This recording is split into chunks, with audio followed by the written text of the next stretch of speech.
الحمد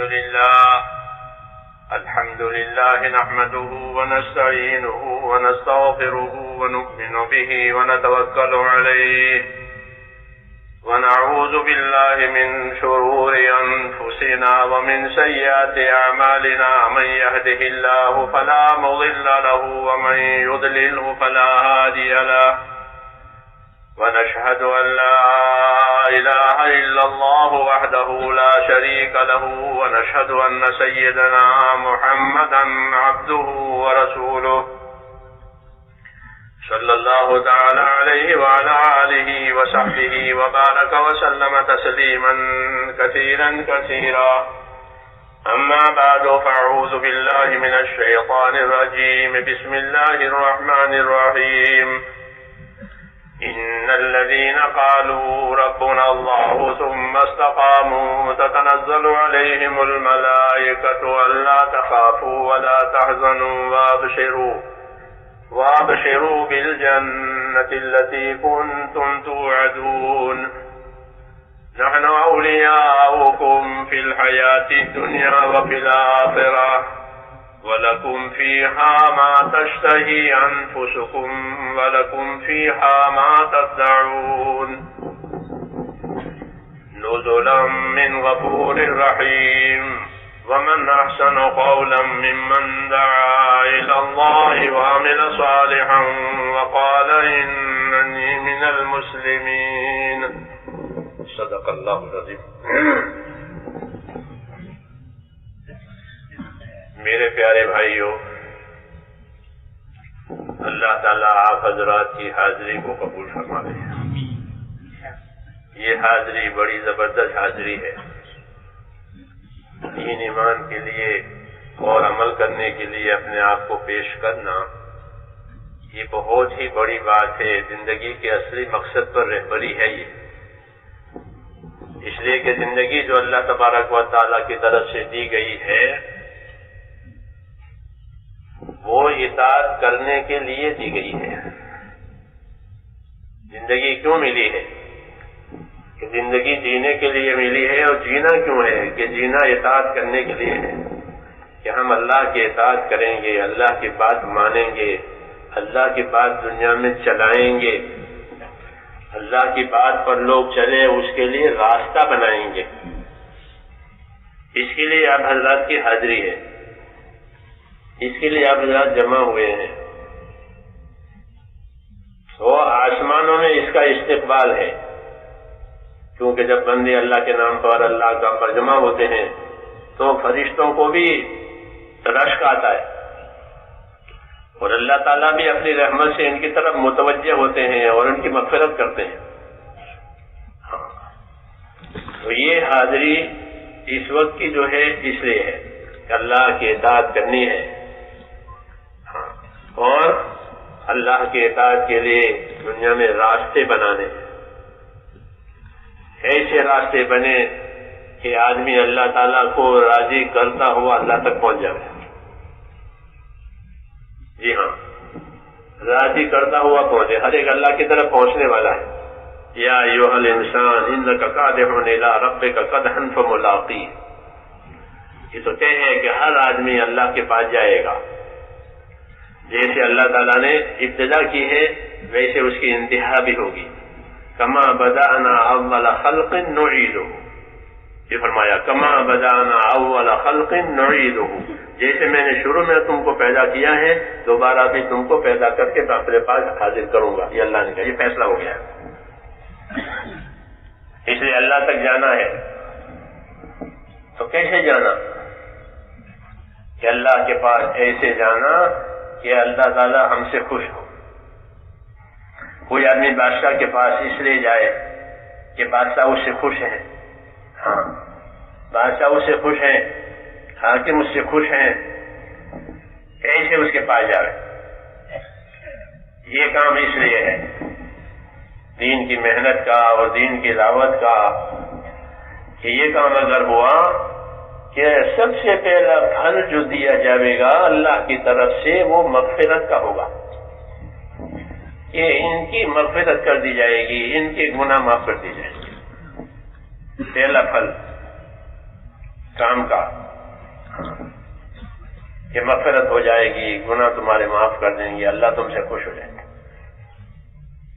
یہ ہے یہ. تو ہمارا جمع ہونا اطاعت کے لیے جمع ہونا ہے. اللہ نے اپنے نبیوں کو بھی اطاعت اور اس کے لیے بھیجا تھا کہ وہ دنیا میں جائیں اور اللہ کے بندوں کو اللہ کی طرف لانے کے لیے اور ان کی اللہ کی اطاعت کرنے کے لیے ان کو تیار کریں. اطاعت کرنے کے لیے تیار کرنے کے لیے اللہ نے نبیوں کو بھیجا. وما ارسلنا من رسول الا لیطاع باذن اللہ. ہم نے جب کبھی زمین پر کوئی رسول بھیجا ہے، کوئی پیغمبر بھیجا ہے، تو صرف اس لیے کہ وہ رسول اللہ کے بندوں کو اللہ کی طرف لاوے، اس کی اطاعت کے لیے تیار کرے، اس کی تابعداری کے لیے تیار کرے. جب بندوں میں اللہ تعالیٰ کی اطاعت اور تابعداری آئے گی اور وہ اللہ کی ناراضگی سے بچیں گے اور اپنے آپ کو اللہ کی ناراضگی سے بچائیں گے، تو حق تعالیٰ شانہ اپنی قدرت کو ان کے ساتھ کریں گے. قدرت تو ویسے اللہ کی ہر وقت ہے، کیونکہ حیات اور موت اللہ کے ہاتھ میں ہے اور وہ قدرت سے ہے، اس لیے آدمی ہر وقت اللہ کی قدرت کے نیچے ہے، اس میں کوئی شک ہی نہیں. وَهُوَ الْقَاهِرُ فَوْقَ عِبَادِهِ، یہ فرمایا وَهُوَ الْقَاهِرُ فَوْقَ عِبَادِهِ کہ اللہ تعالیٰ اپنے بندوں پر پورا قابو کیے ہوئے ہیں. غریب ہو، امیر ہو، بادشاہ ہو، حاکم ہو، کوئی بھی ہو، کہ اس کی حیات اور اس کی موت کہ اللہ کے فیصلے کے تحت میں ہے. وَهُوَ الْقَاهِرُ فَوْقَ عِبَادِهِ واللہ غالب علی امرہ.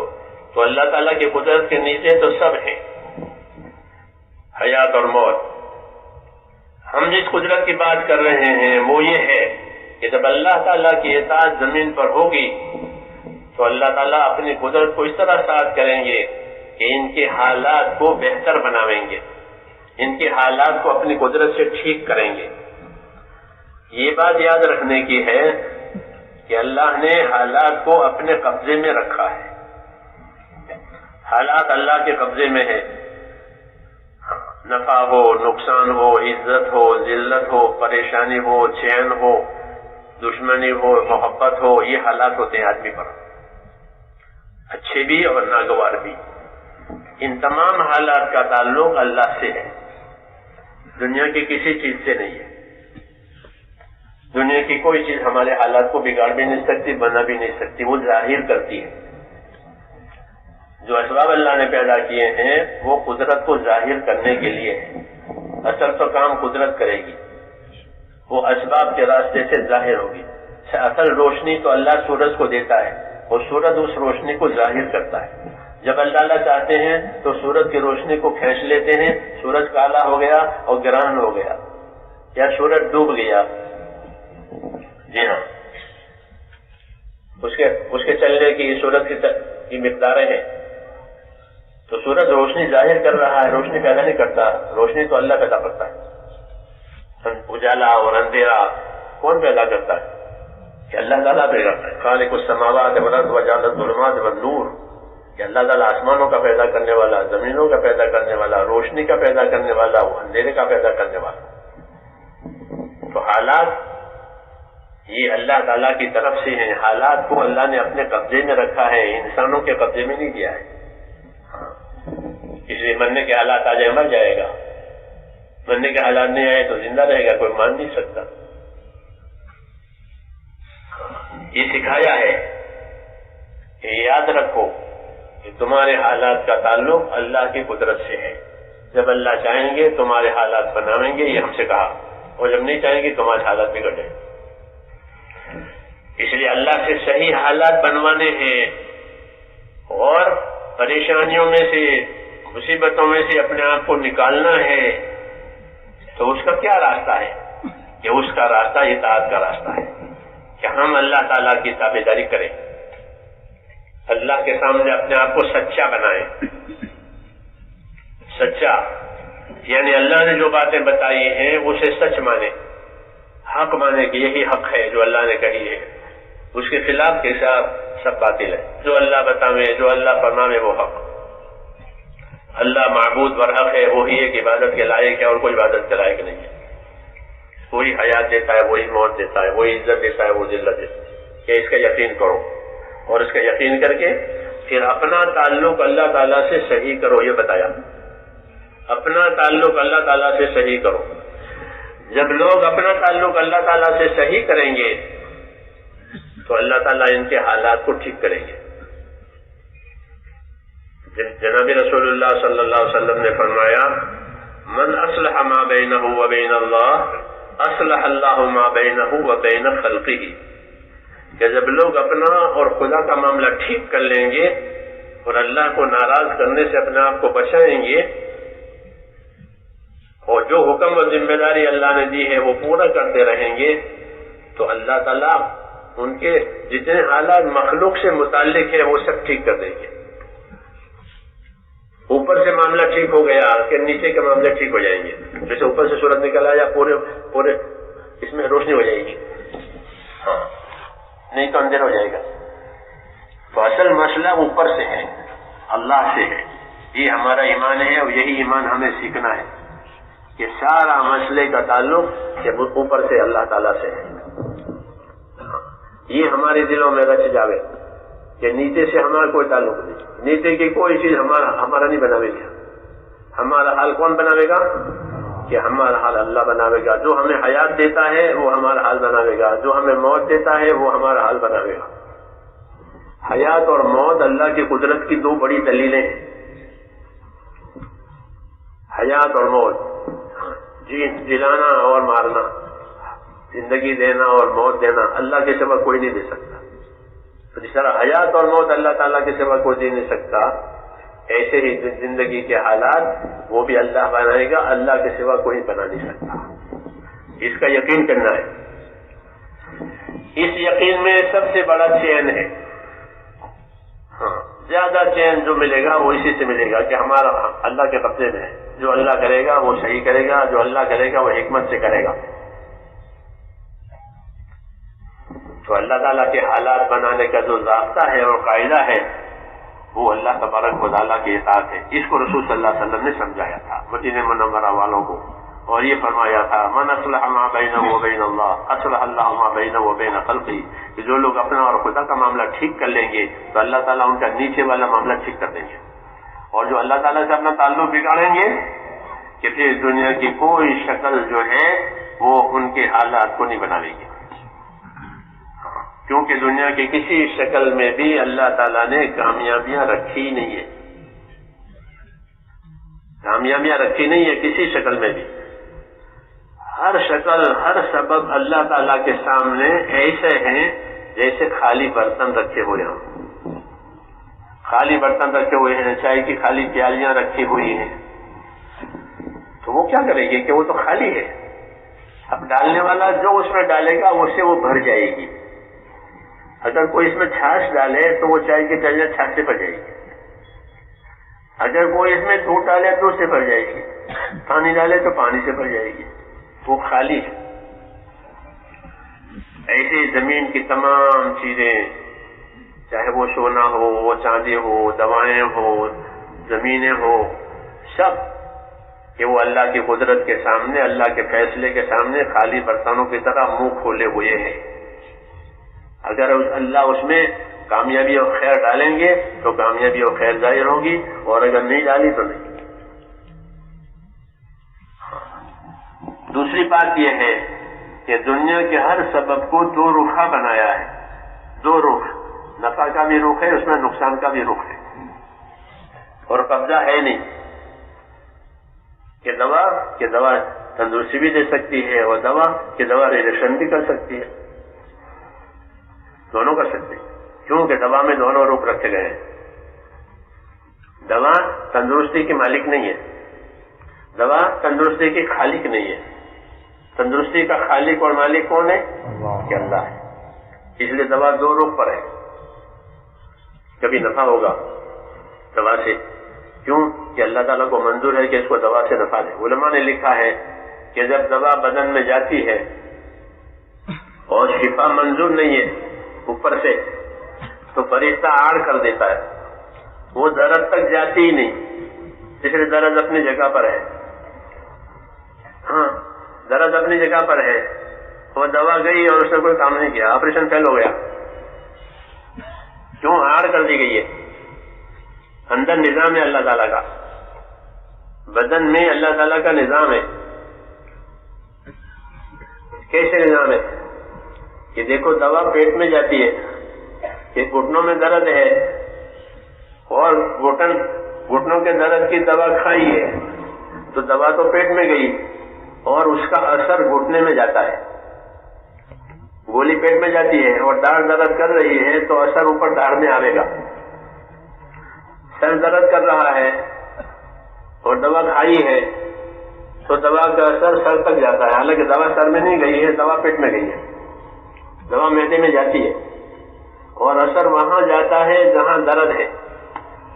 ہر کجا دردیش دوا آنجا روت، ہر کجا رنجے شفا آنجا روت. جہاں درد ہوگا کہ دوا وہاں جائے گی، اور جہاں بیماری ہوگی شفا وہاں جائے گی، تندرستی وہاں جائے گی. یہ نظام ہے اندر. ایسا ہی نہیں ہے کہ جو چاہو ہو جائے گا، کہ نہیں، اندر بھی نظام ہے اللہ تبارک و تعالیٰ حالات بننے کے لیے. تو فرشتہ آڑ کر دیتا ہے، کیوں کہ تندرستی دینا منظور نہیں ہے. اوپر سے منظوری نہیں ہے تو اس کو تندرستی نہیں ملے گی. حالانکہ حدیث شریف میں ہے کہ جتنی بیماریاں اللہ نے پیدا کی ہیں، ہر بیماری کے لیے دوا بھی پیدا کر چکا ہے اللہ. یہ حدیثوں میں ما خلق اللہ دان الا خلق له دواء، کہ جتنی بیماریاں اللہ تعالیٰ نے پیدا کی ہیں، ہر بیماری کی دوا بھی اللہ تعالیٰ پیدا کر چکا. جس طرح بھوک پیدا کی ہے اور اس کے لیے غذا پیدا کی ہے، پیاس پیدا کی ہے، اس کے لیے پانی پیدا کیا ہے.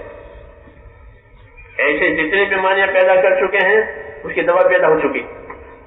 بعض دواؤں کا لوگوں کو علم ہے، بعض کا علم نہیں ہے، اس لیے لوگ تجربے کرتے ہیں، دیکھتے ہیں.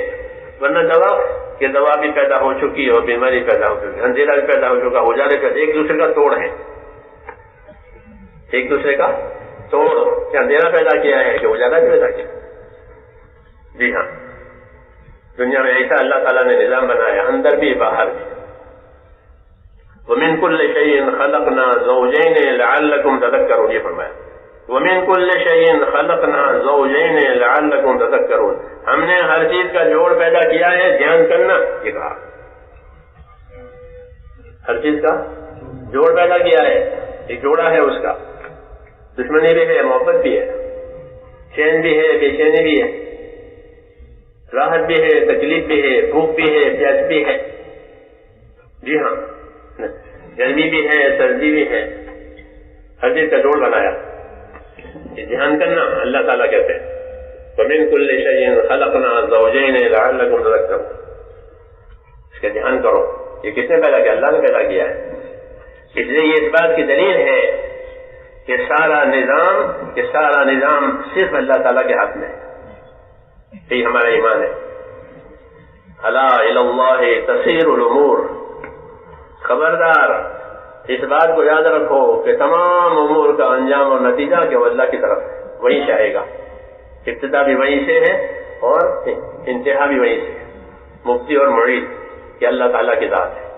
یہ ہمارا ایمان ہے، اسی کی دعوت دی ہے. اس لیے میں نے کہا کہ حالات جتنے ہیں کہ وہ اللہ تعالیٰ کے قبضے میں ہے. جب اللہ چاہیں گے حالات بنائیں گے، جب اللہ نہیں چاہیں گے حالات بگاڑ دیں گے. کوئی ضرور نہیں ہے کہ مال آوے تو راحت آوے، بالکل نہیں.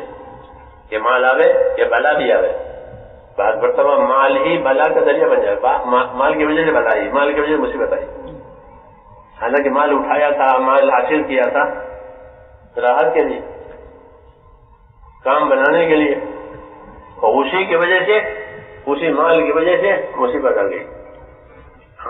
کہ مال کو ظالموں نے دیکھ لیا، مال کو دشمنوں نے دیکھ لیا، وہ پیچھے پڑ گئے، جان کو آ گئے.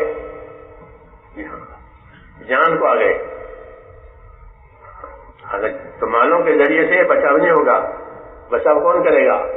کہ بچاؤ تو مال سے اللہ کریں گے. جب اللہ چاہیں گے تو مال سے بچاؤ ہو جائے گا، اور اللہ نہیں چاہیں گے تو نہیں ہوگا.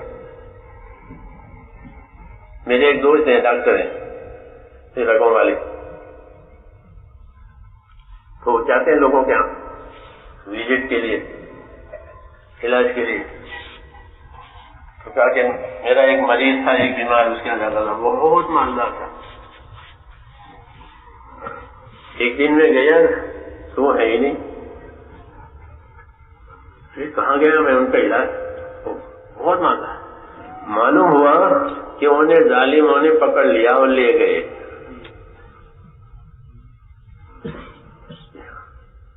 کہاں لے گئے پتہ نہیں کیوں، تو بہت مالدار ہے. 14 دن کے بعد واپس آیا کہ کہاں لے گئے، کہاں گئے؟ کہ مجھے تو ظالم لے گئے تھے، ظالموں نے میرا پیچھا کیا، ظالم مجھے لے گئے. کہاں کہ پتہ نہیں، ایک جگہ لے جا کر اس کو بند کر دیا. پاس میں ایک مسجد تھی، وہ تو تھی غیر مسلم تھے. وہ اس مسجد میں روزانہ 5 مرتبہ اذان ہوتی تھی. تو میں نے 70 یعنی 70 مرتبہ اذان سنی. تو وہ 70 تو وہ اذان مجھے یاد ہو گئی.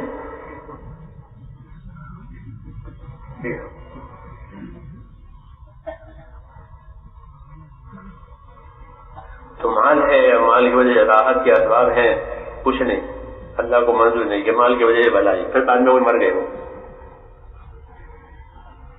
مثالیں ہیں، آج تو ہیں کہ لوگ یہ مال ہوگا کہ آپ کے مال کی وجہ سے مصیبت آئی، کہ مالی مصیبت کا ذریعہ بن گیا. ہاں، مالی آفت کا ذریعہ بن گیا، مالی دشمنی کا ذریعہ بن گیا، مالی حسد کا ذریعہ بن گیا، مال کی وجہ سے حسد ہوا. تو میں نے کہا دنیا کی ہر چیز کو اللہ نے 2 رخا بنایا ہے. نفع کا رخ بھی اس کے اندر ہے اور نقصان کا رخ بھی اس کے اندر ہے. اس کو کہتے ہیں خالق کل شیء، کہ اللہ ہر چیز کا پیدا کرنے والا ہے. کوئی چیز کچھ پیدا نہیں کر سکتی، مخلوق ہے. اللہ کہ اللہ اکیلا خالق ہے. ہاں، اسی کی قدرت چلتی ہے، نفع دینے میں، نقصان دینے میں، کام بنانے میں، کام بگاڑنے میں. ہڈی ٹوٹ بھی جاتی ہے، ہڈی جڑ بھی جاتی ہے. جی ہاں، ہڈی ٹوٹ جاتی ہے اور وہ جڑ بھی جاتی ہے. کیوں کہ اللہ تعالیٰ بنانا بھی جانتے ہیں، بگاڑنا بھی جانتے ہیں. اللہم یا جابر العظم الکثیر، دعاؤں میں ہے اللہم یا جابر العظم الکثیر، اے وہ پروردگار جو ٹوٹی ہڈی کو جوڑے. کیا ہڈی ٹوٹ گئی؟ ہاں، کہ وہ جڑ جائے گی. ہاں، اگر سب تھوڑی ترکیب اختیار کرو گے تو صحیح جڑے گی، نہیں تو غلط جڑ جائے گی. وہ جڑ جائے گی، ہر ڈاکٹر کہتے ہیں نہیں تو ویسے جڑ تو جائے گی وہ، کیونکہ اندر ایسی مشین ہے. ہمارا یہ مرحوم انتقال کر گیا پر تو اس کی ہڈی ٹوٹ گئی. وہاں مدرسے میں نے اس کو داخل کرایا تھا، تو لڑکے ڈینگا مستی کر رہے تھے. ایک لڑکا اس کے اوپر گرا تو کوہنی اور منڈے کے درمیان میں سے ہڈی ایسی ٹوٹی جیسے کہ گنا ٹوٹتا ہے. جی بڑی پریشانی ہوئی، جڑ گئی وہ پتہ بھی نہیں ہے ایسی جڑی. تو ڈاکٹر ہمارے جو کہ جڑ جائے گی. تو حدیثوں میں اللہم یا جابر العظم الکثیر، اے وہ پروردگار جو ٹوٹی ہڈی کو جوڑے. جی ہاں، ٹوٹی ہڈی جوڑنے والا. جبار اللہ کا نام ہے. جبار کا ایک مطلب ہے کہ زبردست قدرت والا، تو اس کے سامنے کوئی کچھ نہیں کر سکتا. جبار، وہ جبر سے ہے. جبر کا معنی جوڑنا، کہ بگڑی بات بگڑی بنانے والا. کہ بات بگڑ گئی تھی اللہ نے بنا دی، ہڈی ٹوٹ گئی تھی کہ اللہ نے جوڑ دی. ہاں، حالت بگڑ گئی تھی اللہ نے بنا دی. وہ جبار، بگڑی بنانے والا. اللہ کی شان ہے کہ اللہ بگڑی بنا دیتے، اور بنی بگاڑ بھی دیتے. جی ہاں، بنی ہوئی ہے اور ناراض ہوگا بگاڑ دیا. نبیوں کی دعوت کے ذریعے سے اللہ کی شانیں کھلتی ہیں. یہ جو دعوت ہم دے رہے ہیں یہ دعوت نبی دیتے ہیں، اور نبی اس انداز سے اللہ کے دین کی دعوت دیتے ہیں کہ وہ اللہ کے صفات کو کھولتے ہیں. کہ تم جانتے ہو تمہارا پروردگار کون ہے؟ جس میں نے کہا جبار. اللہ کے 99 نام ہیں، ایک نام کے سوا باقی سب نام صفاتی ہے. ایک نام ذاتی ہے اللہ، یہ اللہ کے اپنے ذات کا نام ہے، اور باقی نام کہ باقی نام سب صفاتی ہیں، اللہ کی صفتیں بیان کی ہے، رحم کرنے والا، روزی دینے والا، عزت دینے والا، ذلت دینے والا، حیات دینے والا، موت دینے والا، بگڑی بنانے والا، یہ صفاتی نام ہے۔ کہ پیغمبروں کی دعوت میں یہ بات ہوتی ہے کہ وہ جس اللہ کی طرف دعوت دے رہے ہیں، جس اللہ کی طرف بلا رہے ہیں، اس کی شان بتا رہے ہیں کہ ہم تمہیں کسی طرف لے جا رہے ہیں، جانتے ہو یہ تمہارا یہ اللہ کہ یہ تمہارا پروردگار ہے، تمہیں پالنے والا ہے، وہ تمہیں پالتا ہے۔ ذالکم اللہ ربکم، یہ اللہ ہے جو تمہارا رب ہے۔ ہاں یہ صفت ہے، یہ معروف صفت ہے اللہ تعالیٰ کی، معروف صفت کہ اللہ پالنے والے، کیونکہ پرورش کے بہت آثار اور نشان دنیا میں ہے کہ اللہ پالتے، اور پالنے کے لیے اپنے قدرت استعمال کرتے ہیں، اپنے قدرت سے پالتے ہیں۔ یہ بچہ پیدا ہوتا ہے اور اس کے پیدا ہونے سے پہلے ہی اس کی روزی کا انتظام ہو جاتا ہے، اس کی ماں کے تھنوں میں اور ماں کے چھاتیوں میں یہ دودھ آ جاتا ہے۔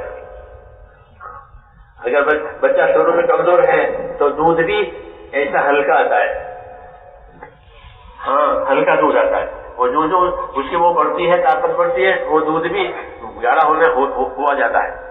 پرورش ہے یہ کہتے ہیں۔ اور اس دودھ سے فائدہ اٹھانے کے لیے اس کے سارے اسباب دے دیے۔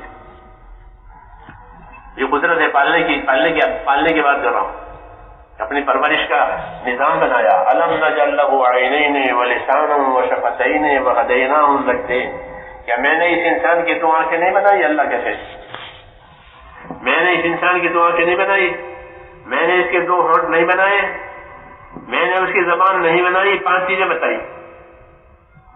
2 آنکھیں، میری بات سمجھ رہے ہیں نا؟ 2 آنکھیں اور 2 ہونٹ اور ہاں 5 ہو گئی۔ تو 5 نہیں، 5 سے زیادہ بنایا ہے، پھر 5 کا نام کیوں لیا؟ شاہ عبدالعلی صاحب محدث دہلوی رحمۃ اللہ علیہ اپنی تفسیر میں کہتے ہیں کہ 5 اس لیے ہیں کہ پیدا ہوتے ہی انسان کا بچہ ان 5 کا محتاج ہوتا ہے۔ پیدا ہوتے ہی انسان کا بچہ ان 5 کا محتاج، 5 کی اس کو ضرورت پڑتی ہے کہ اس کو آنکھیں چاہیے، کہ کیوں؟ کہ ماں کی چھاتی دیکھنے کے لیے، ہونٹ چاہیے کہ دودھ چوسنے کے لیے۔ ادھر ہمارے علاقے میں ایک بچہ پیدا ہوا، اوپر کا ہونٹ نہیں تھا، بڑی پریشانی کھڑی ہو گئی کہ دودھ لے تو کیسے لے، شیشی لے تو کیسے لے۔ تو کبھی کبھی بتاتے ہیں اپنی قدرت سے کہ ہم نے جو پیدا کیا ہے ہماری تربیت ہے، ہم پالنے والے ہیں، دیکھ لو۔ تو بہت بڑی سرجری اور بڑی پتہ نہیں کیا کیا کیا بیچاروں نے، کیوں کہ اوپر بہت نہیں ہے، تو قبضے میں کیسے آئے؟ ہاں کیسے کھائے، کیسے دودھ کیسے لے؟ جی ہاں، کہ ہم نے یہ 5 چیزیں کہ پیدا ہوتے ہی یہ ہونٹ کا محتاج، پیدا ہوتے آنکھوں کا محتاج، اور پیدا ہوتے ہی یہ زبان کا محتاج۔ زبان نہیں ہے تو اس کو مزہ کیسے آئے گا؟ زبان بتاتی ہے کہ پھیکا ہے، میٹھا ہے، کھارا ہے، وہ زبان ہی نہیں ہے، بلکہ اس زبان میں کچھ ایسا مواد اللہ تعالیٰ نے اندر رکھ دیا ہے کہ جہاں زبان پر کوشش آئی کہ چاروں طرف سے لعاب امنڈتا ہے۔ ہمارے ایک دوست سے انتقال ہو گیا، بیمار ہو گیا آخر عمر میں، ملنے گیا میں، بھائی صاحب کیا ہو گیا؟ کہ مول صاحب جو لعاب اندر پیدا ہوتا ہے وہ سوکھ گیا ہے۔ سوکھ ہوتا ہے نا لعاب، وہ سوکھ گیا ہے، اس کا علاج ہو رہا ہے، کیونکہ وہ سوکھ گیا۔ منہ میں کوئی چیز رکھو تو ایسے ہتھیلی پر رکھو، ہتھیلی پر رکھو تو مزہ آئے گا۔ گڑ ہتھیلی پر رکھے، کچھ نہیں، گڑ منہ میں رکھے، یہ ذرا زبان پر کہ چاروں طرف سے وہ لعاب چھوٹتا ہے، وہ نرم ہو جاتا ہے، وہ اس کی تحلیل ہوتی ہے اور اس کا مزہ معلوم ہوتا ہے کہ پھیکا ہے، کھٹا ہے، میٹھا ہے، تو وہ لعاب سوکھ گیا۔ تھوک باہر تھوکے تو آدمی کو گھین آوے، گھینا تھوکتے ہو، اور اندر اس کی قیمت ہے کہ جب اس اللہ نے اس کو سکھا دیا تو اس کا علاج ہو رہا ہے، یہ چالو ہو جا رہا ہے۔ یہ سب پرورش کے نقشے ہیں. یہ ہم نہیں جانتے, ہم جاہل ہیں. انبیاء کرام اپنی دعوت کے ذریعے سے ان چیزوں کو بتاتے ہیں کہ تمہارے ساتھ کیا کیا اللہ نے کیا ہے, اس کو دیکھو. ایسے اللہ اپنی طرف نہیں بلا رہے ظالمانہ یا حاکمانہ انداز سے. حاکمانہ انداز سے بھی بلا رہے ہیں اور حکیمانہ انداز سے بھی بلا رہے ہیں, رحم کرم سے کے ساتھ بلا رہے ہیں. کیوں کہ انہوں نے یہ سارا نقشہ تمہاری پرورش کا, تمہاری تربیت کا یہ قائم کیا ہے, اور پتہ نہیں کیا کیا کیا ہے. تو میں نے کہا یہ 5 چیزیں کہ پیدا ہوتی ہی انسان کا بچہ اس کا محتاج, تو اللہ کو معلوم ہے کہ یہ محتاج ہوگا, اس کو ضرورت ہوگی, اس سے پہلے پیدا کر دیا. وہ بتایا کہ یہ کتنا ضروری ہے. وہ ضرورت اس وقت معلوم ہوتی ہے جب وہ چیز نہ ہو. آنکھیں نہیں ہیں, بچہ پیدا ہوا اور اندھا پیدا ہوا, بیٹا پیدا ہوا. ہمارے ایک دوست انگلینڈ میں پیچھے بیٹھے, ہم لوگ ناشتہ کر رہے تھے, میں نے یوں موڑ کے دیکھا کہ مجھے صاحب دعا کرو. کیا ہو گیا؟ بیٹا بہت خوبصورت چھوٹا بچہ, بہت خوبصورت, ایک دم تندرست, کہ اس کی آنکھیں نہیں ہے, یہ نابینا پیدا ہوا ہے. ہاں ٹھیک ہے, عالم نہ جل له عینین, ہم نے اس کی 2 آنکھیں نہیں بنائی, تو کتنا بڑا احسان کیا ہے. انبیاء کرام اپنی دعوت میں اللہ کی شانیں کھولتے ہیں, اللہ کی کتابیں اللہ کی شان کھولتی ہے کہ ہم نے اللہ نے تمہارے ساتھ کیا کیا کیا, اس کو سوچو اور اس کی نعمتوں کا دھیان کرو. کہ تمہیں یوں ہی نہیں بلا رہے ہیں زبردستی, کہ تمہیں اپنی نعمتیں دیں گے اور تمہارا اپنا اکرام کریں گے اور تمہیں اپنی طرف بلائیں گے, اور جب تم بلائے پر آ جاؤ گے تو پھر تمہارے حالات بھی اللہ بناتے چلے جائیں گے. اس طرح یہ چیزیں دے کر تمہاری ضرورتیں پوری کی, آنکھیں دے کر, زبان دے کر, ہاتھ پاؤں دے کر, مال دے کر ضرورتیں پوری کرتے ہیں. تو جس طرح اسباب دے کر ضرورتیں پوری کرتے ہیں, اس سے اوپر قدرت ہے اس سے حالات کے بننے کی, کہ وہ قدرت بھی تمہارے ساتھ ہو جائے گی اور وہ تمہارے حالات بنائیں گے.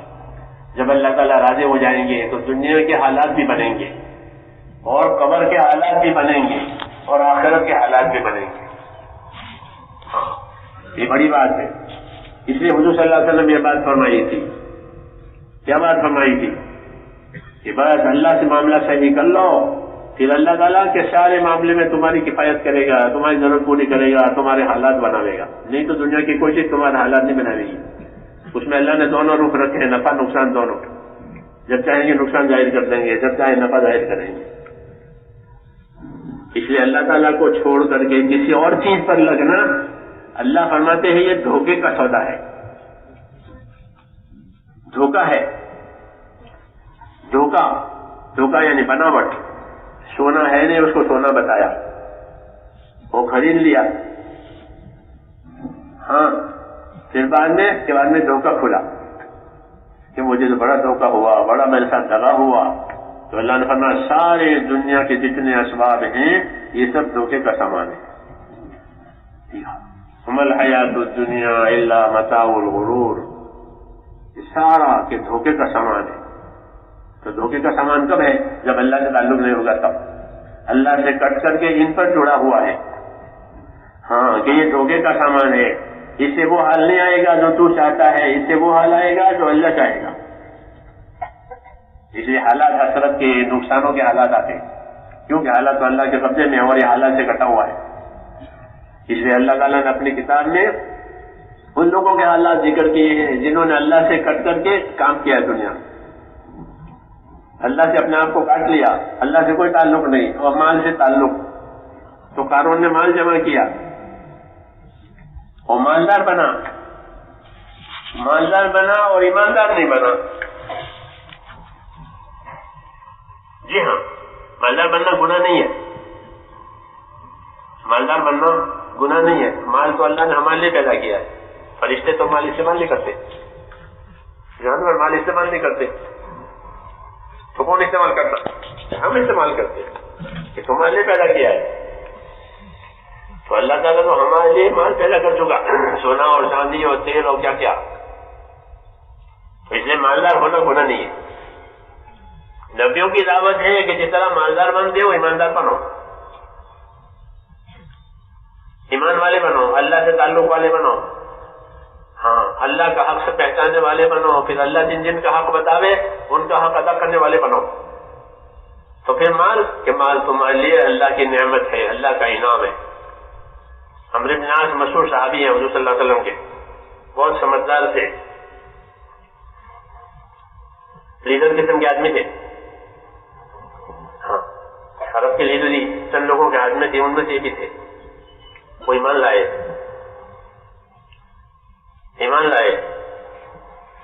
دین قبول کیا.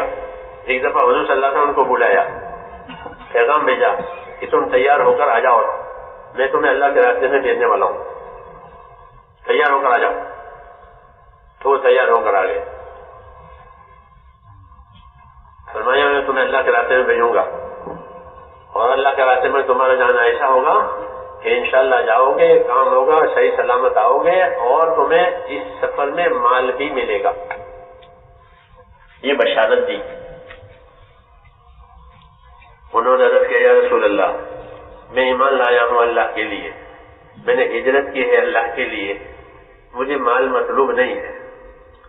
آپ نے مال کی بات فرمائی نا کہ تمہیں مال بھی ملے گا، تو میں تو مال کے لیے ایمان لیا، میں تو اللہ کے لیے، اس کے رسول کے لیے ایمان، اللہ رسول کے لیے میں نے ہجرت کی ہے، مال کے لیے نہیں، یعنی میرا مقصود مال نہیں ہے. آپ نے فرمایا ٹھیک ہے، لیکن اللہ تعالیٰ کسی بندے کو نیک بھی بنا دے اور مال بھی بنا دے تو اس سے اچھی کیا بات ہوگی.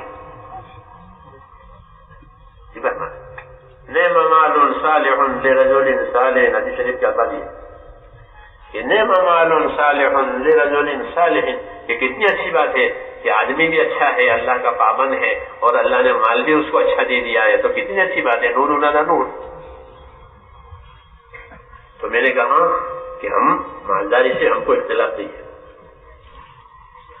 مالداری سے ہم کو اختلاف نہیں ہے، زمینداری سے ہم کو اختلاف نہیں ہے، عہدے داری سے ہم کو اختلاف نہیں ہے، کارخانہ داری سے ہم کو اختلاف نہیں ہے، کیونکہ دنیا کے اسباب اور ذرائع ہیں روزی کے، اللہ دیتے ہیں. لیکن لڑائی کی بات یہ ہے کہ انہی چیزوں میں لگ گیا اور اللہ سے کٹ گیا، یہ لڑائی کی بات. اس نے اللہ سے لڑائی لڑی کہ اللہ نے تو اس کو یہ سارا دیا، اور یہ اپنے آپ کو اس نے اللہ سے اپنے آپ کو کاٹا، اپنے آپ کو اللہ سے دور کیا. یہ ہے ناشکری کی بات، یہ ہے ناقدری کی بات، اور یہ انسان کے اندر یہ خصلت ہے. اس لیے اللہ تعالیٰ رسولوں کو بھیجتے ہیں اور انسانوں کی اس صفت کی اصلاح کراتے ہیں کہ ناقدری نہ کرو. ہاں جو نعمت اللہ تعالیٰ دے اس کے تو ہم محتاج ہیں. نبی یہ کہتے ہیں کہ جو نعمت تیری طرف سے آوے ہم تو اس کے محتاج ہیں. رب انی لما انزلت الی من خیر فقیر، موسیٰ علیہ السلام دعا مانگے، اے اللہ جو خیر تیری طرف سے آوے میں تو اس کا فقیر محتاج ہوں، مجھے تو چاہیے. ہم تو اللہ کے سامنے محتاج ہیں، جو بھی اللہ دے تو اللہ تو دیں گے. جب اللہ تعالیٰ دیں گے تو کیا کرو گے؟ تو اللہ تعالیٰ دیں گے کہ اللہ تعالیٰ ہم کو دیں گے تو ہم اس سے اللہ تعالیٰ کو پہچانیں گے کہ اللہ نے ہمیں دیا ہے، اور اللہ کو پہچان کر اس کا حق ادا کریں گے کہ اللہ نے ہمیں یہ چیز دی ہے. اب یہ دیکھیں گے کہ اللہ تعالیٰ کے اس میں کیا حق ہے، اللہ نے اس میں ہم پر کیا حق واجب کیا ہے. نبیوں کی دعوت میں اور تعلیم میں یہی ہے کہ نبی اللہ کی طرف بلاتے ہیں، اللہ کے حقوق کی تعلیم دیتے ہیں کہ تم پر اللہ کا حق ہے، اللہ نے تمہیں پیدا کیا ہے، اللہ نے تمہیں دیا ہے، اب تمہیں اللہ کا حق ادا کرنا ہوگا. کہ اللہ کا حق ادا کیا ہے کہ اس کی عبادت کرو، اس کی تابعداری کرو، اس کا حق پہچانو، اس کی ناراضگی سے بچو، کہ اللہ کا حق ہے. تو میں نے کہا ہمیں اس سے جھگڑا نہیں ہمارا کہ مالدار کیوں بن گئے، عہدیدار کیوں بنے، زمیندار کیوں بن گئے، کہ ہاں بنو، لیکن اس کے ساتھ ایماندار بنو، اللہ کا حق پہچاننے والے بنو، اللہ کی مخلوق کا حق پہچاننے والے بنو، ہاں احسان کرنے والے بنو، انصاف کرنے والے بنو. یہ حکم ہے اللہ کا، انصاف کرنے والے بنو کہ اللہ نے تمہیں طاقت دی ہے تو انصاف کرو. جو اپنے لیے پسند کرو دوسروں کے لیے پسند کرو، جو اپنے لیے ناپسند کرو دوسروں کے ناپسند کرو. اور اس سے اونچی بات یہ ہے کہ احسان کرنے والے بنو. کہ ہمیں تعلیم ہے نبیوں کی دعوت میں، احسان کرو دوسروں پر، کہ جو نعمت اللہ تعالیٰ نے تمہیں دی ہے کہ اس نعمت سے دوسروں کو فائدہ پہنچاؤ. احسان، ان اللہ یامر بالعدل والاحسان، اللہ آپ کو حکم دیتا ہے انصاف کرنے کا، اللہ آپ کو حکم دیتا ہے دوسروں کے ساتھ احسان و بھلائی کرنے کا. جس طرح اللہ نے تیرے ساتھ احسان کیا تو اللہ جو ہے تو اللہ کے بندوں کے ساتھ احسان کر. قارون کو یہ بات کہی تھی. اللہ تعالیٰ اسباب بھی دیں گے، احکام بھی دیں گے، یہ قاعدہ ہے. اسباب بھی دیں گے، احکام بھی دیں گے. جسے آنکھیں دی ہیں، آنکھوں کے احکام بھی ہیں. آنکھوں سے کیا دیکھو گے، آنکھوں سے کیا نہیں دیکھو گے، کس سے نظر بچاؤ گے. کان دیے ہیں، کان کے احکام دیے ہیں. زبان دی ہے، زبان کے احکام دیے ہیں. مال دیے ہے، مال کے احکام دیے ہیں. جتنے اسباب دیں گے ہر سبب کے ساتھ اس کا حکم ہوگا. ہاں کہ ان اسباب کو لو، ان اسباب کو اختیار کرو اور اپنے آپ کو دیندار ایماندار بنا کر ان اسباب میں اللہ تعالیٰ کے جو احکام ہے وہ پورے کرو. پھر کہ اللہ تمہاری دنیا آخرت دونوں بنا دیں گے.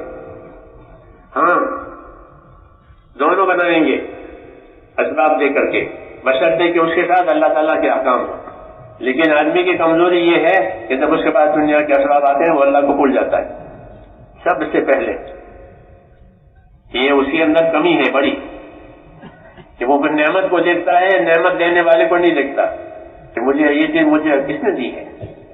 یہ بھول جاتا ہے اور دعوے دار ہو جاتا ہے کہ یہ میرا ہے، اس میں کسی کا کوئی حق نہیں ہے. یہ دعوے دار ہو گیا، مدعی ہے، یہ دعوے دار بن گیا. حالانکہ اس کو دعوے دار بننا چاہیے تھا کہ اللہ نے مجھے دیا ہے. کہ نہ، قارون نے یہی کہا کہ اس میں اللہ کا کوئی حق نہیں ہے، میں نے اپنی ہنر مندی ہوشیاری سے یہ مال کمایا ہے، اس میں کسی کا کوئی حق نہیں ہے. یہ انکار کر گیا. اور یہی ہوتا ہے عام طور سے. اور یہ بات کیوں ہوتی ہے؟ ایک تو اس لیے یہ آدمی کو دنیا کی چیزوں سے، اس کے مالوں سے، اس کے اسباب سے محبت ہے. یہ قدرتی ہے، قدرتی بات. اس وجہ پیدا کیا گیا ہے کہ اس کو دنیا کی چیزوں سے محبت ہے. وَإِنَّهُ لِحُبِّ الْخَيْرِ لَشَدِيدٌ. یہاں اس کو مال کی محبت سخت ہے تو محبت دی. حالانکہ محبت حکمت کی وجہ سے دی ہے. محبت ایسے نہیں دی ہے، محبت حکمت کی وجہ سے دی ہے اللہ نے. کہ مال کی محبت میں کیا حکمت ہے کہ محبت کی وجہ سے یہ مال کی حفاظت کرے گا. چھوٹے بچے کو آپ 100 کا نوٹ دو وہ تو کھوئے گا، کیونکہ وہ جانتا ہی نہیں کہ 100 کیا ہے اور 1000 کیا ہے.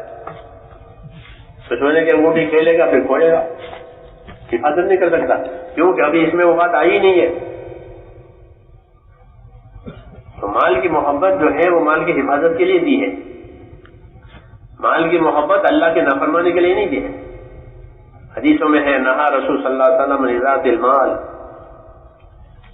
کہ اللہ کے رسول صلی اللہ علیہ وسلم فرماتے ہیں کہ اللہ نے مال برباد کرنے کی ممانعت کی.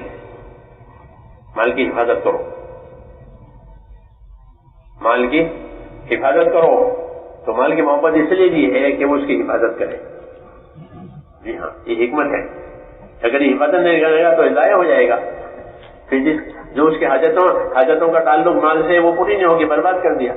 جیسے دیوانے کو کوئی چیز دے دو، دیوانہ ایک بٹا ہم مشورے میں بیٹھے ہوتے ہیں مرکز میں، ایک دیوانہ آیا، اتنی ساری 50 کے نوٹیں بیچ میں ڈال کے پھیلاؤ، یوں کرتے چلا گیا. شام کو اثر کے بعد ہم مشورے میں پتہ نہیں کہاں کا تھا،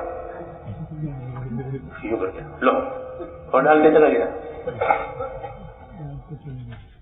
دیوانہ ہے، مال کی حفاظت کی خبر نہیں ہے مال کیا ہے. تو میں نے کہا اللہ نے مال کی محبت اس لیے ڈالی ہے، حکمت ہے کہ اس محبت کی وجہ سے یہ حفاظت کرے گا. آدمی اپنے گھر کا دروازہ بند کر دیتا ہے، ہاں کیوں؟ خطرہ ہے کوئی، تو یہ اس وجہ سے. سمجھ میں آئی بات؟ تو اللہ کے تو سارے کام حکمت سے ہوتے ہیں. کہ حکمت اس لیے دی ہے کہ تاکہ یہ مال کی حفاظت کرے، کیونکہ مال سے بہت سے کام ہو جائیں گے. مال سے اللہ کی عبادت بھی ہوگی، مخلوق کے ساتھ حقوق بھی ادا کرے گا، احسان بھی کرے گا، ضرورت مند کی ضرورت بھی پوری کرے گا، اپنی ضرورت پوری کرے گا. اس حکمت سے محبت دی ہے. لیکن جب اس کی تربیت نہیں ہوگی تو وہ محبت میں آگے بڑھ جائے گا، پھر اللہ تعالیٰ کو اس محبت میں بھول جائے گا. قارون کے ساتھ یہ ہوا کہ وہ اپنے نعمت دینے والے کو ہی بھول گیا کہ مجھ کو تو اللہ نے دی تھی کہ نہیں میں نے کمائی ہے. یہ ہوا یہ بھولنا کہ اللہ تعالیٰ کو بھلا دیا اس مال نے، اس لیے پھر اللہ کا حق ادا نہیں ہوا. ورنہ اللہ تعالیٰ نے اس کو مال بھی دیا تھا اور مال کے لائن کے احکام بھی دیے تھے. اس کی تفسیر قرآن شریف میں ہے. اذ قال له قومه لا تفرح ان الله لا يحب الفرحين وابتغ فيما آتاك الله الدار الآخرة ولا تنس نصيبك من الدنيا واحسن كما احسن الله اليك ولا تبغ الفساد في الارض. یہ ساری پوری بات اس کو لے کہی کہ دیکھو اللہ تعالیٰ نے تمہیں مالدار بنایا ہے تو تمہارے مال کی وجہ سے تمہارے اندر اکڑ اور اینٹ نہیں آنی چاہیے. یہ پہلی بات کہ تمہارے اندر اکڑ آ گئی، اینٹ آ گئی کہ مال جب اکڑ اینٹ پیدا کرے گا پھر حق قبول کرنے کی استطاعت نہیں رہے گی. پھر حق نہیں قبول کرے گا کہ ہمارا ہے. جی ہاں، حق نہیں قبول کرے گا تو کہا تمہارے اندر اس کے اینٹ اکڑ نہیں آنی چاہیے. اگر تمہارا اندر اینٹ اکڑ آئی پھر اللہ تمہیں اپنے سے دور کرے گا. یہ اس کو بتایا اللہ اس اینٹ اکڑ کو پسند نہیں کرتا. اور دوسری ہدایت یہ دی کہ اللہ تعالیٰ نے تمہیں مال دیا ہے تو تم اپنے مال سے اپنی آخرت بناؤ. یہ حکم ہے. یہ ہدایت ہے دنیا بھر کے تمام مالداروں کو، خالی قارون کو نہیں. وہ قرآن قیامت تک پڑھا جائے گا، اس کے احکامات قیامت تک ہیں. تو دنیا جتنے مالدار آئیں گے ان کے لیے ہدایت کہ مال ان کے اندر اکڑ نہ پیدا کرے کہ اگر مال نے اکڑ پیدا کر دی تو پھر یہ حق قبول نہیں کریں گے، پھر حق سے محروم ہوں گے، یہ حق پر نہیں چلیں گے. اور دوسری بات یہ ہے کہ وہ اپنے مال سے، اسے کہا اپنے مال سے اپنی آخرت بناؤ. ہاں، دنیا جو ہے آخرت بنانے کے لیے بنائی ہے. یہ ہمارا عقیدہ ہے. دنیا مزرعۃ الآخرہ، کہ دنیا آخرت بنانے کے لیے اللہ نے دنیا کو بنایا ہے. اس طرح کھیت کو پیداوار لینے کے لیے، فصل لینے کے لیے بنایا ہے. کھیتی فصل اور پیداوار لینے کے لیے ہوتی ہے کہ اس سے فصل اور پیداوار لو، بو کر کے لگا کر کے. ایسے ہی یہ تو اس کو ہدایت دی تھی کہ تم کیا کرو کہ وابتغ فیما آتاک اللہ الدار الآخرہ، اپنے مال سے اپنی آخرت بناؤ. یہ سب کو یہ دعوت ہے کہ جس کو مال ملے وہ پہلے سوچے کہ مجھے اس مال سے اپنی آخرت بنانی ہے. آخرت بنانے کے لیے اس کو دین سیکھنا پڑے گا. کیا سیکھنا پڑے گا؟ کہ دین سیکھنا پڑے گا. جس لائن کے لوگ کمائیوں کے طریقے سیکھتے ہیں مال لینے کے لیے، اس طرح مال لگانے کے لیے اس کے طریقے سیکھنے پڑیں گے تاکہ آخرت بن جائے. اس لیے دین سیکھا جائے گا تو اپنے مال سے آخرت بنانے کی راہیں کھلے گی. کیونکہ دین جو ہے مال کے لگانے کے طریقے بتائے گا. مال کے کمانے کے طریقے تو دوسری بتائیں گے کہ کمپیوٹر ہے، یہ ہے، وہ ہے، یہ سب کمانے کے بعد لگانا کہاں، یہ نہیں پڑھایا جاتا کہ کمانے کے بعد کہاں لگاؤ گے، یہاں کہ کماؤ جمع کرو. اور دین کیا کہے گا کہ اس طرح کماتے ہو، جمع کرتے ہو، لگانا بھی سیکھو. ہاں، تاکہ چلتی رہے لائن. جیسے پیٹ میں کھانا جا رہے پھر باہر بھی نکلے، اور کھانا باہر نہ نکلے تو یہ مصیبت ہو گئی. جی ہاں، ایسے ہی جاوے اور آوے. تو کمانے کے طریقے تو لوگ سیکھیں گے، لگانے کا طریقہ دین بتاوے گا تو بات پوری ہو جائے گی. جو دین سے جاہل ہوگا تو وہ مال لگانے کے طریقے اس کو نہیں معلوم ہے، اس لیے وہ اپنے مال میں اللہ تعالیٰ کے اور اس کے مخلوق کے حقوق کو برباد کرے گا اور ظالم بنے گا اور ناشکرا ہو جائے گا. کیا ہو جائے گا؟ ناشکرا بنے گا، نعمت کا شکر ادا نہیں ہوگا. اور ایمان بننے کا مطلب یہ ہے کہ نعمتوں میں شکر کرے، وہ شکر ادا نہیں ہوگا. اور شیطان کی یہی کوشش ہوتی ہے کہ لوگ اللہ تعالیٰ کا حق ادا نہ کریں اور اللہ کے لیے اللہ کے سامنے ناشکرے بنے. شیطان کی یہ کوشش ہے. اس نے اللہ تعالیٰ کے سامنے کہا کہ میں تیرے بندوں کو ایسا بہکاؤں گا کہ وہ تیرا شکر ہی نہیں کریں گے. تیری نعمتیں کھائیں گے، تجھے ناراض کریں گے، تیری نعمتیں کھائیں گے اور تجھے ناراض کریں گے. یہ کام میں کروں گا. اور نبی یہ کہے کہ جس طرح نعمتیں کھاتے ہو، نعمتیں استعمال کرتے ہو، نعمت دینے والے کو راضی بھی کرتے ہو. رسول صلی اللہ علیہ وسلم اپنی دعاؤں میں یہ دعا مانگتے تھے، اللہم وما رزقتنی مما احب فاجعلہ قوۃ لی فیما تحب. اے اللہ جس طرح آپ نے مجھ پر احسان کیا ہے اور مجھے وہ چیزیں آپ نے مجھے دی ہیں، وہ نعمتیں دی ہیں جو مجھے پسند تھی، وہ مجھے آپ دے چکے ہیں، تو جس طرح آپ نے مجھے یہ نعمتیں دی ہیں، اب میری درخواست یہ ہے کہ وہ نعمتیں وہاں خرچ ہو جاوے جہاں تیری رضامندی مجھے مل جائے. یہ مانگی دعا یہ ہدایت ہے اصل میں کہ اللہ تعالیٰ نے تمہیں نعمتیں دی ہیں، اب تم یہ تقاضا کرو کہ وہ نعمتیں وہاں لگے کہ جہاں سے اللہ تعالیٰ تمہاری مدد کرے، اللہ تعالیٰ تم سے راضی رہے. یہ نعمت ہے، یہ نبیوں کی دعوت ہے. نبی نعمت کی مخالفت نہیں کریں گے، نعمت حاصل ہو، نعمت لو، حاصل کرو، پھر اس نعمت میں کیا حق ادا ہوتا کرنا ہے وہ دیکھو تاکہ اللہ دوبارہ تمہیں دے، کیونکہ شکر گزاروں کو زیادہ دیتے ہیں اللہ پاک.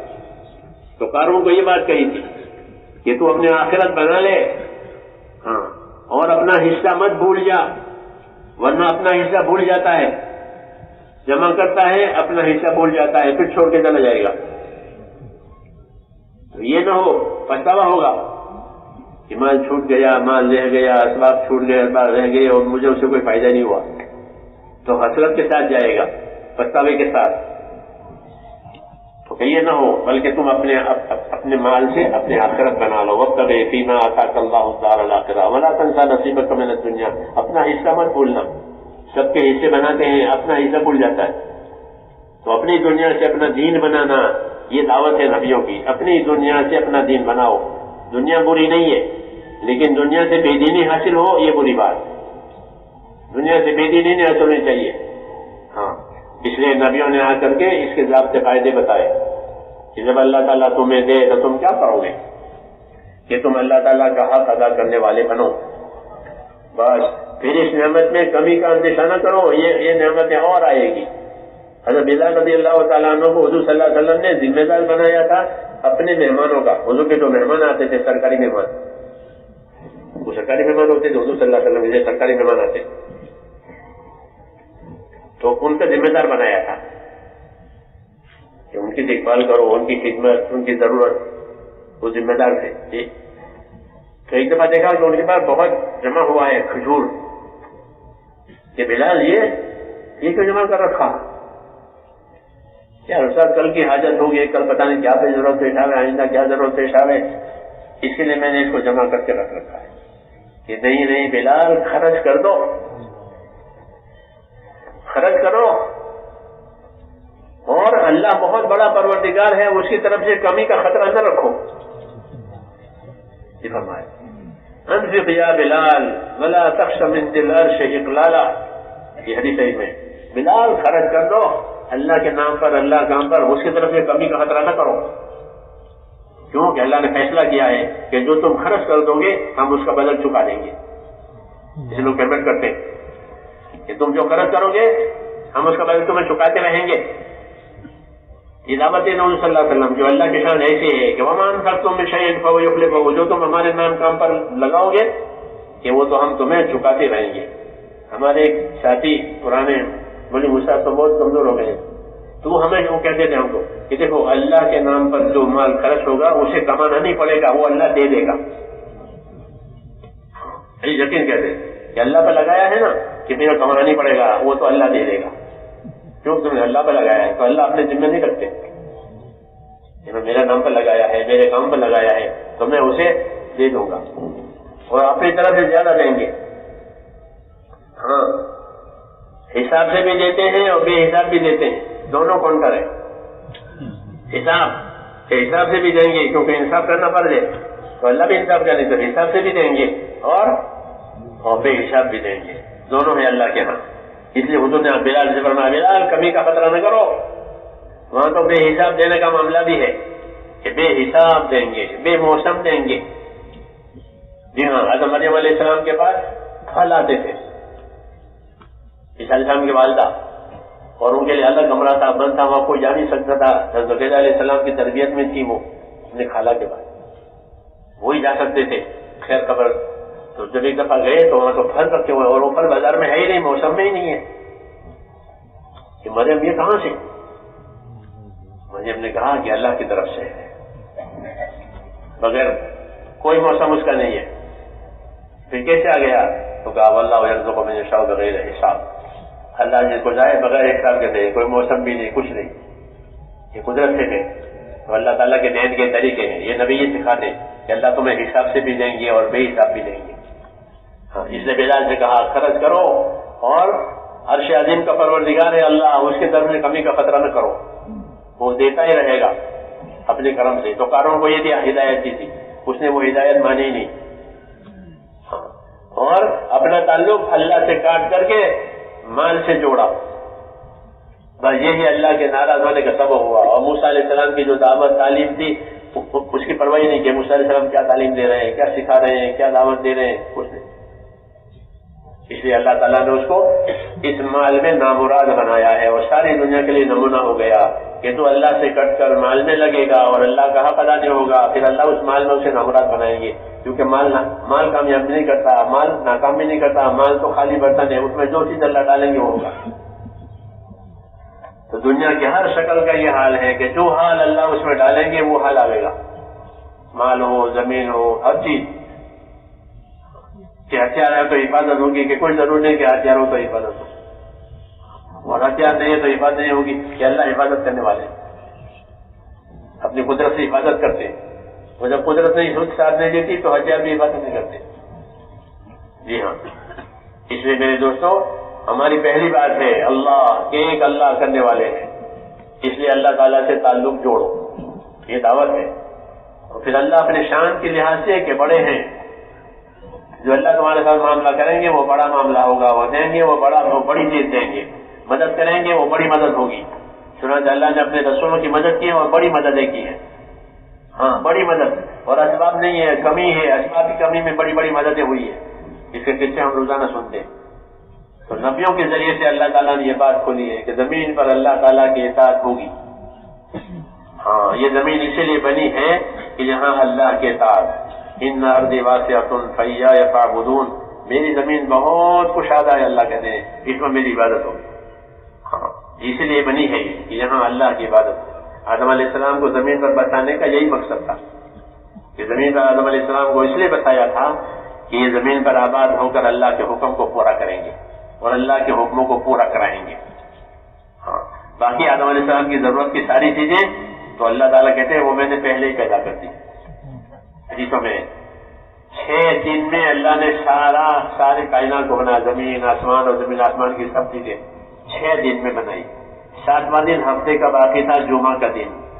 جمعہ کے دن آدم علیہ السلام کو عصر کے وقت پیدا کیا.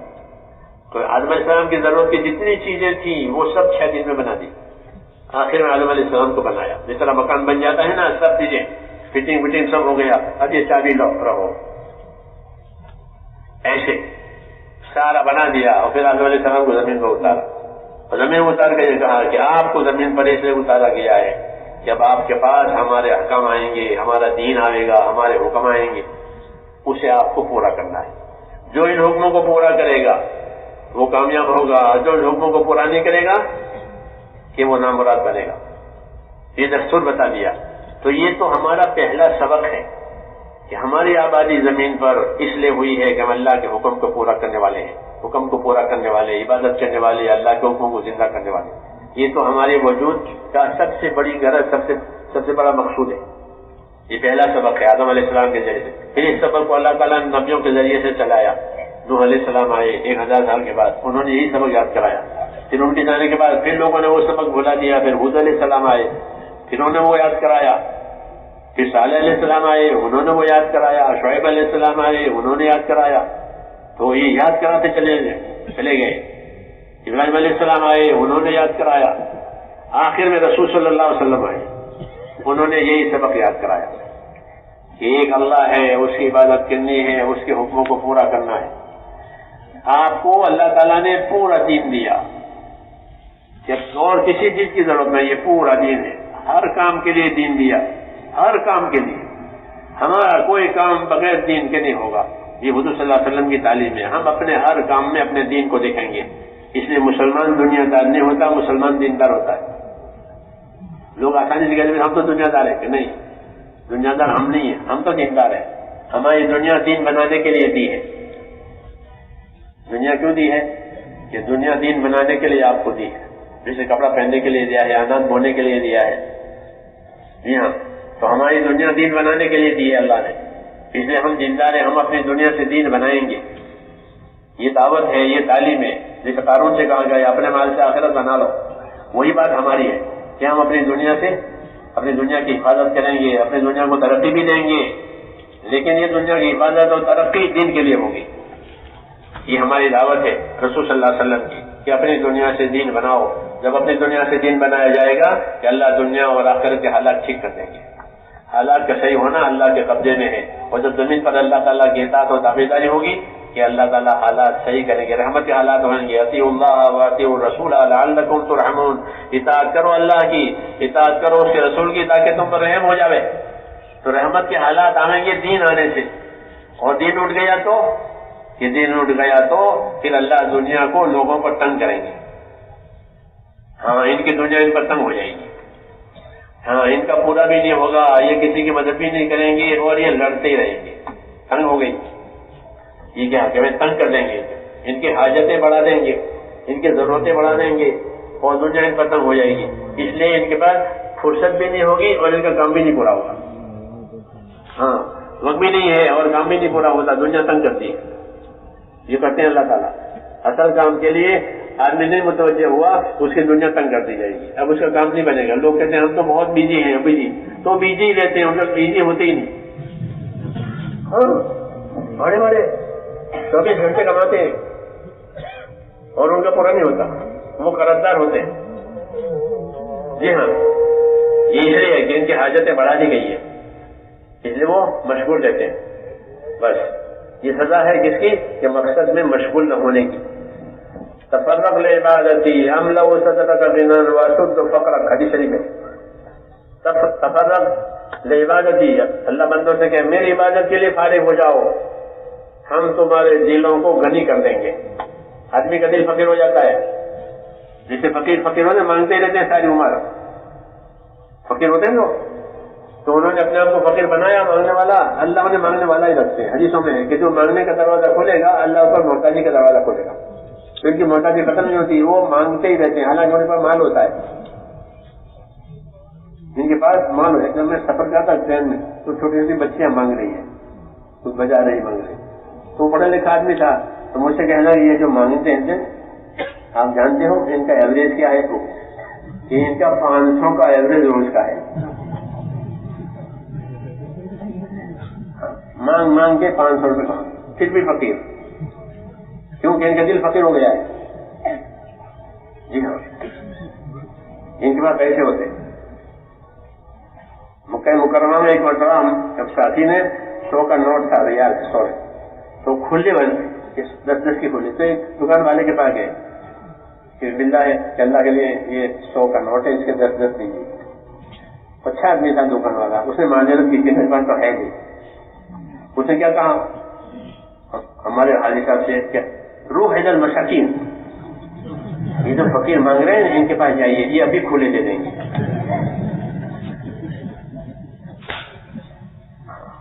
میں نے تو اپنی آنکھوں سے دیکھا، میں اوپر نظام تو نیچے وہ سڑک پر گھسٹتے گئے تو ان کے پاس جب چھوٹے چھوٹے پیسے زیادہ ہو جاتے ہیں تو وہ جلیبی والے سے وہ بڑے نوٹ لیتے ہیں اور ہے فقیر. یہ کیوں؟ حضور نے فرمایا اللہ ان پر محتاجی کا دروازہ کھولتے، یہ محتاج ہی رہتے اور اسے مر جاتے. جی ہاں اس طرح یہ فقیر ہیں، اس طرح وہ لوگ بھی فقیر ہیں کہ جو کماتے ہی رہتے ہیں. یہ نہیں دیکھتے کہ اللہ تعالیٰ نے زندگی کیوں دی ہے، تو ان کو اللہ نے کماتے کماتے وہ بھی فقیر ہے. مگر بات اتنی ہے کہ ان کا فقر اور ان کی محتاجی نئے ماڈل کی ہے. ان کی محتاجی پورے ماڈل کی میں جھولا ہے، لاٹھی ہے، پیالہ ہے. یہ فقیری پرانا ماڈل، یہ نیا ماڈل. ہاں یہ بے وقت کھاتے ہیں، بے وقت سوتے ہیں. دیکھنا آپ ان کو، ان کے سونے کا کوئی وقت نہیں. رات میں 2 بجے سوتے ہیں، شام کو 4 بجے کھاتے ہیں. اس لیے ان کی تندرستی خراب ہو جاتی ہے. ہاں یوں دنیا ان پر تنگ کر دی گئی ہے. ایک جماعت ہماری وہ ملاقات کرنے کے بڑے آدمی تھے، تو شام ہو گئی تھی 4 بجے قریب. کیا کہ ابھی کھانا نہیں کھایا ہے، ملاقات کا وقت نہیں ہے، کھانا نہیں کھایا. تو وہ سیدھے سیدھے دیہات کے لوگ تھے، تو کہنے لگے ابھی کھانا نہیں کھایا؟ جیل میں قیدی کھانا کھا چکے. اب سب ہنس رہے. انہوں نے کہا کہ انہوں نے کھانا نہیں کھایا، اتنے بڑے آدمی جیل میں قیدی کھانا کھا چکے، انہیں وقت پر کھانا نہیں ملا. یہ کیوں؟ پیغمبر کے دور ان پر دنیا تنگ کر دی جائے گی، انہیں کھانے کا وقت بھی نہیں ہے، آرام کا وقت بھی نہیں ہے، اور حق ادا کرنے کی صفت بھی نہیں ہے. دنیا تنگ کر دی جاتی ہے. وہ سمجھے ہمیں کہ کچھ نہیں ہے، تنگیوں میں ہے، انہیں تنگیوں میں سے زندگی پوری ہو جائے گی. جی ہاں، اس لیے کہا کہ تم اللہ کے لیے اپنے آپ کو فارغ کرو کہ تمہارے دلوں کو اللہ غنی کریں گے اور تمہاری حاجتوں کو، ضرورتوں کو اٹکنے نہیں دیں گے، تمہاری حاجتیں نکال دیں گے، تمہاری حاجتیں پوری ہو جائے گی، ضرورتیں پوری ہو جائے گی، راستہ ہی کھلتا رہے گا، جو کام آئے گا اللہ کا راستہ کھولیں گے. اور اگر فرمایا ایسا نہیں کرو گے وَإِلَّا تَفَعَلْ لَمَلَأْتُ يَدَيْكَ شُغْلًا، کہ ہم تمہاری زندگیوں کو دنیا کے کام دھندوں میں اللہ کے پھنسا دیں گے، یہ پھنس جائیں گے اس میں، اور تمہاری حاجتیں کہ پوری نہیں ہونے دیں گے، حاجتیں بڑھتی چلی جائے گی. اس لیے نہ دنیا بنے گی نہ آخرت بنے گی. اس وبال میں سے اللہ تعالیٰ نے ہمیں نکالا ہے دین دے کر کے کہ اپنے دین کے لیے کام کرو، اپنے دین کے لیے فراغت کرو، اپنے دین کے لیے وقت فارغ کرو، پھر اللہ تعالیٰ اس دین کے برکت سے دنیا اور آخرت کی خیر دے گا. ایمان بنے گا، اعمال بنیں گے، اخلاق بنیں گے تو دوسروں کو فائدہ پہنچائیں گے، انصاف کریں گے، دوسروں کا حق ادا کریں گے، ہاں، اور خیر کا اور نیکی کا راستہ بنائیں گے. جو محنت اللہ تعالیٰ نے ہمیں دی ہے وہ اس لیے دی کہ ایمان بھی بنے، اعمال بھی بنے، اخلاق بھی بنے، اور دوسروں کو نفع ہو اور خیر کا اور بھلائی کا راستہ کھلتا چلا جائے.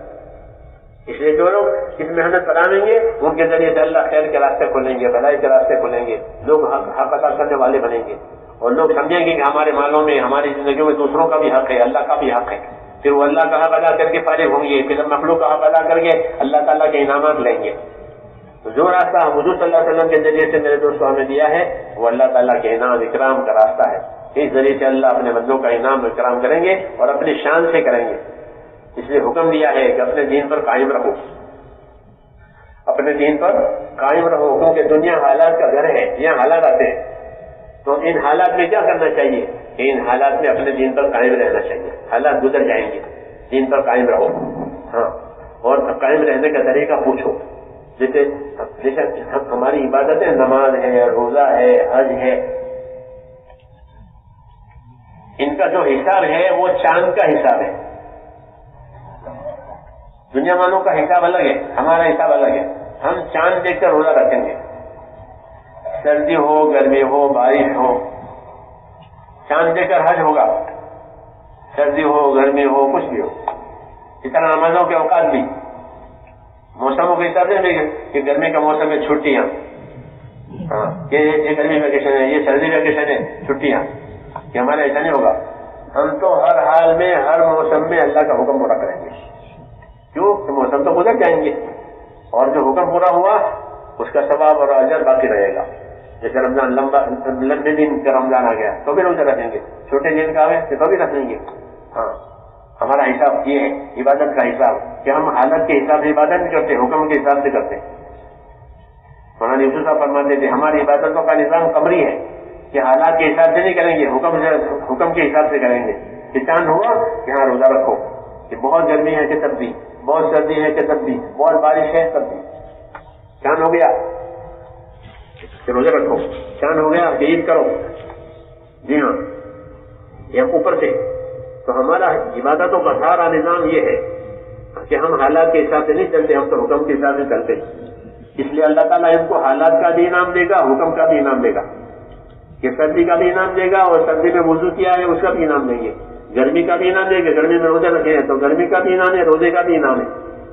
ایمان والوں کو حالات کا انعام دیا جاتا ہے، کیونکہ اپنے حال پر، اپنے حال کی وجہ سے حکم پر قائم ہے. تو یہ حکم اللہ تعالیٰ کا ہمارے ساتھ یہ ہے کہ ہمارا حال میں حکموں پر قائم رہنے والے بنے. ہاں، قائم رہنے کے طریقے پوچھیں، کوئی حال پیدا ہو گیا پوچھو کہ کیسا کرو. لیکن حال کی وجہ سے حکم چھوڑنا، کہ حکم چھوڑنے کی اجازت نہیں ہے. کہ بیمار ہو گئے ہیں تو نماز چھوڑنے کی اجازت ہے، بیمار کی نماز کا طریقہ پوچھو کہ میں بیمار ہو گیا ہوں کیسا کروں، یہ پوچھو. حضرت علی رضی اللہ عنہ کے ہاتھ یہاں سے ٹوٹ گیا کلائی سے، تو حضور کے پاس آیا گیا، ہاتھ ٹوٹ گیا. فرمایا اس وقت اس پٹی باندھ لو اور وضو کے وقت میں مسا کر لیا کرو. یہ نہیں کہ وضو نہیں کرنا نماز نہیں پڑھنا ہاتھ ٹوٹ گیا کہ نا اس کو بس جوڑ لو پٹی کر لو اور اس کے بعد وضو کا نمبر آوے تو مسا کر لینا. یہی طریقہ ہے کہ حال میں حکم پوچھو تو آسانی ہو جائے گی کہ میں کھڑے ہو کے نماز نہیں پڑھ سکتا تو ہم بیٹھ کے پڑھو. عمران بن حسین بیمار رہتے تھے تو پھر میں بیٹھ کے نماز پڑھو اور بیٹھ کر سکو تو اشارے سے پڑھو. تو حالات میں حکم پوچھے جائیں گے حکم چھوڑے نہیں جائیں گے. سمجھ میں ایک بات پھر ہر حال کا حکم پورا ہو جائے گا ہر حال کا انعام ملے گا. لیکن اس کے لیے استطاعت پیدا کرنی پڑتی ہے طاقت پیدا کرنی پڑے گا. اس کے لیے پہلے محنت کرائی جاتی ہے کہ اللہ کے دین کی محنت کرو گے تو ہر حال کا حکم پورا کرنے کی طاقت پیدا ہو جائے گی. پھر ہر حال کا انعام بھی ملے گا ہر حال کا حکم بھی پورا ہوگا. اس سے پہلے محنت آئے گی پھر دین آنے کا دین آئے گا پھر ساری خیر آئے گی دنیا اور آخرت کی. اس لیے میرے دوستوں یہ محنت ہے کہ محنت مقدم. ہر کام میں محنت پہلے ہوتی ہے. کھیتی کی محنت پہلے فصل بعد میں. تجارت کی محنت پہلے نفع بعد میں. ایسے دین کی محنت پہلے کہ پھر دینداری بعد میں. جب دینداری آئے گی تو اپنی برکتوں کے ساتھ آئے گی. اللہ دنیا کی برکتیں دیں گے آخرت کا بدلہ دیں گے. محنت پہلے جو محنت کریں گے ان کا اجر و انعام زیادہ. کیوں کہ ان کی محنت کی وجہ سے دین زندہ ہوتا ہے ان کی محنت کی وجہ سے راستہ کھلتا ہے. اس لیے محنت کرنے والوں کا اجر و انعام بہت زیادہ ہوتا ہے. ان کی دعائیں بھی بہت قبول ہوتی ہیں. ان کے اسباب میں بھی برکت دی جاتی ہے. مسلمان جب اپنے اسباب کو حکموں پر لگائیں گے تو اللہ حکموں کی برکتیں ان کے اسباب سے دیں گے. اس لیے ہمیں محنت کرنی ہے اور جان مال کو حکموں پر لگانا ہے تاکہ دنیا اور آخرت کی خیر اللہ تعالیٰ ہمیں دے اور ہم دنیا میں خیر کے پھیلنے کا اور بھلائیوں کے پھیلنے کا ذریعہ بنے اور برائیوں کے مٹنے کا ذریعہ بنے. حضور صلی اللہ علیہ وسلم فرماتے تھے کہ طوبیٰ لعبد جعلہ اللہ مفتاحا للخیر ومغلاقا للشر. خوش نصیب ہیں وہ بندے کہ جن کو اللہ خیر کے اور بھلائی کے پھیلنے کا ذریعہ بناوے اور بدی اور برائی کے مٹنے کا ذریعہ بناوے. اللہ تعالیٰ نے اس کام میں یہ بات رکھی کہ خیر کھلے گی اور بدی کہ بدی مٹ جائے گی. چوری چھوڑ دے گا چوری چھوڑ دے گا جھوٹا کہ جھوٹ چھوڑ دے گا. تو اس محنت میں اثر ہے اس محنت میں اثر ہے کہ ہم چوری چھوڑ گئے اب چوری چھوڑ دی اب جھوٹ بولنا چھوڑ دیا اب ظلم کرنا چھوڑ دیا اب انصاف پر آ گئے احسان پر آ گئے. حالات بدل جاتے ہیں ہدایت کی وجہ سے کیونکہ محنت پر اللہ ہدایت دیتے ہیں تو حالات بدل جاتے ہیں. بدیاں چھوٹ جاتی ہیں بھلائیاں وجود میں آتی ہیں. حق ادا کرنے والے انصاف کرنے والے بنتے ہیں اور اسی سے اللہ تعالیٰ زمین کے حالات صحیح کرتے ہیں کیونکہ اطاعت قائم ہوگی تو رحمت کے حالات آئیں گے. اس لیے میرے دوستوں محنت کی دعوت ہے. محنت کی دعوت پوری کریں گے اللہ تعالیٰ پھر دین کی نعمت دیں گے. جب دین آئے گا تو دنیا اور آخرت کی خیر ملے گی. اس کے لیے ارادے فرماؤ اور جو تقاضے ہمارے سامنے رکھے جاتے ہیں اسے پورا کرنے کی ہمت بھی کریں اور دوسروں کو بھی ہمت دلاویں. ایک تو آدمی خود کرے کسی وجہ سے خود نہیں کر سکتا تو فکر کرے کہ میں کس کو سمجھاؤں کس کو دعوت دوں تاکہ وہ بھی چلے. مولانا اجازت فرماتے تھے خود نہیں کر سکتے تو دوسروں کے ذریعے سے اپنی نیکی کماؤ کیونکہ دوسروں کو نیکی پر ڈالو گے تو ان کو جتنا اللہ تعالیٰ دیں گے اتنا آپ کو دیں گے. اللہ کا قاعدہ ہے نیکی کا راستہ بتانے والے کو اتنا ہی دیں گے جتنا نیکی پر چلنے والے کو دیں گے. تو ہم تو خود بھی کماویں اور دوسروں کے ذریعے سے بھی کہ دوسروں کو دین ملے ہمارے ذریعے سے تو اللہ جتنا انعام ان کو دیں گے اتنا ہمیں دیں گے. اس کے لیے ارادے فرماؤ اور اللہ سے اچھی امیدیں رکھو. حدیث شریف میں ہے ابشروا وعملوا ما يسركم بشارتیں لو اور اللہ سے امیدوار رہو ایسے حالات کے کہ وہ حالات اللہ ایسے لاوے گا کہ وہ حالات تمہیں خوش کر دیں گے. اس لیے اللہ سے امیدوار رہنا ہے اللہ سے اچھا گمان رکھنا ہے اور اللہ کے دین کا کام کرنا ہے. نا امید نہیں ہونا ہے نہ شکرانی بننا ہے. شیطان نا امیدی بھی لاتا ہے نہ شکری بھی لاتا ہے کہ نہیں ہم تو اللہ کا شکر کریں گے اور اللہ کا کام کریں گے. اللہ ایسے حالات پیدا کریں گے کہ جو ہمیں خوش کر دیں گے دنیا میں بھی اور آخرت میں. آپ اس کے لیے فرماؤ.